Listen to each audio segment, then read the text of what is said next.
வணக்கம். அதாவது சின்ன குழந்தையாக இருக்கும் பொழுது அம்மாட்ட அடி வாங்கிட்டு ஓடுறது, வைக்கிறது.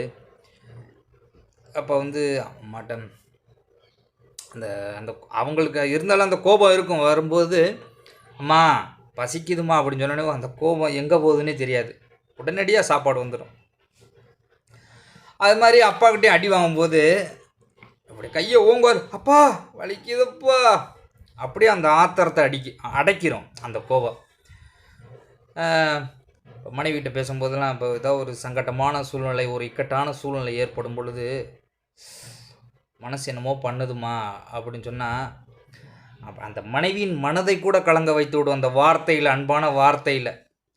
"என்னால் முடியலப்பா, என்னால் முடியலம்மா" அப்படின்ற சொல்லு கூட அந்த மகளோட இதயத்தை கூட அப்படி நொறுக்கி விடும். தெரியுமா இல்லையா? அது நம்ம உடைச்சி பேசும்போது அந்த வார்த்தையால், ஒரு வார்த்தை வெல்லும் கொல்லும்.